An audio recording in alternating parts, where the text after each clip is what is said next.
Yeah. You ever had that feeling when you're having a drink with someone, you know, like at a party, you've got a glass of wine in your hand, and you're talking away, and they're kind of boring, and in the back of your mind, you've got this feeling that sooner or later you're going to, oh, shut the fuck up. Sorry, I knew I'd do that one day. I'm so sorry. That's why I gave up cigarette smoking. I was so petrified of doing it. Shunts. It is. Oh, and this is my suit. This is my suit for the West End run, which is... Thank you very much. Thank you, both of you. Thank you for that. I was very pleased with the West End run suit because £600 this thing cost me, and I was really chuffed with it for the whole run. I've worn it for 6 weeks, and then about 2 minutes before I came on the stage just now, I looked in a full-length mirror, and I suddenly clicked. I thought, oh, Sainsbury's manager.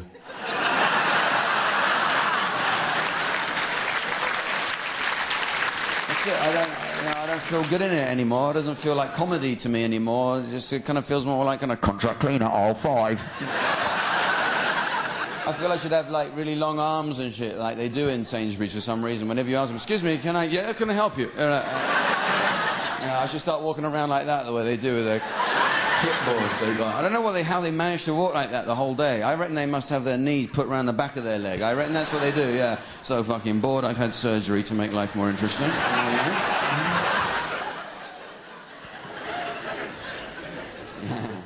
So I've been on tour everywhere. I've had a lot. Everyone's on tour though, aren't they? I mean, Gary Rhodes was going to go on tour for Christ's sake. He's going to do Wembley. What the fuck is that about? Let me see you. Hey, oh, let me hear you say, yeah, oh, how'd you like your eggs done? And tonight, ladies and gentlemen, I'd like to finish with omelette. Because there's so much of that on telly, you can't get away from it every time you turn the telly on. I got a thing to apply for my new TV licence. I thought, fuck it, I'll just buy a cookbook. It's on all the time, as there always is. Rick Stein, do you ever watch Rick Stein? He's quite good, actually. I quite like Rick Stein, but he doesn't half moan, doesn't he? He just go, you know, I go to France and they're all eating mussels and drinking wine and sitting on the pavement in the sun, and then I come back here and they're not, and I just say, why? Because you're not in fucking France anymore! Ready, Steady, Cook. Do you ever watch that? Jesus Christ. Where do they get these people who come on? Come on, what have you brought in? I have brought in a carrot and a dead crow and a piece of my bicycle. Fucking hell. Where do they send off for them? I don't know, but anyway. So anyway, I start my tour off. I went down at Bournemouth. I started in Bournemouth, which is great. I've never seen so many old people in my life. Jesus Christ. It's like Thriller. They're all going around like that.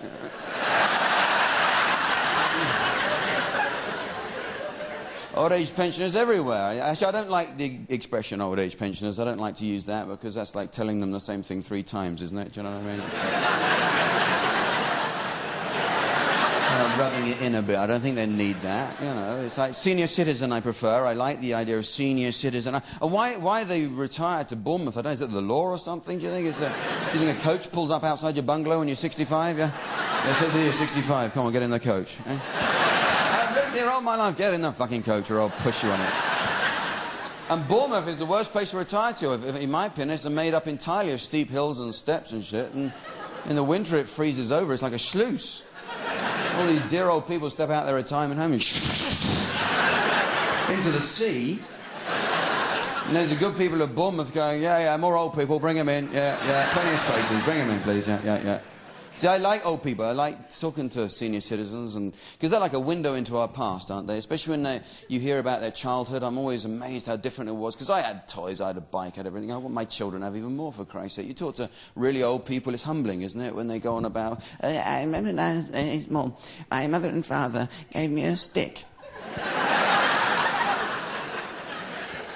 And I was very fond of it. I call it Lucy, you see, and I was very lucky because most of my friends only had an imaginary stick, you see. And at Christmas we were all allowed to look at a picture of some children eating sweets. It was marvellous. Oh, fucking hell.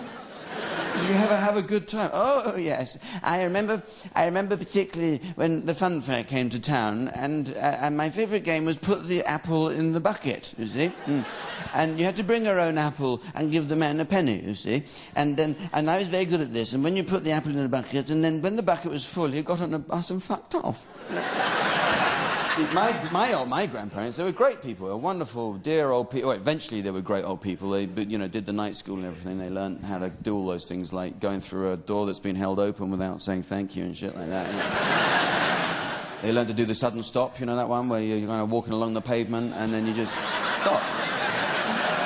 For no reason on earth, you just stop, that's it. You know? And they were good at that. They could get people arrested. They go, hey, you tried to bugger me, that dirty sod. It reminds me where were we, in Bradford, and the porter there, bless his heart, he's like 90 years old, this guy, he's still working, he's the porter there, but he's no longer discerned between speech and thought, so he had two voices, he had a mumbling voice and a polite voice, and it was really embarrassing, you didn't know whether to ignore what he was mumbling about. It was so embarrassing, because would you like a ham with your luggage, sir? Yeah, thank you very much, I'll give you, thank you very much, I'll give you a slap round the fucking head in a minute, you know.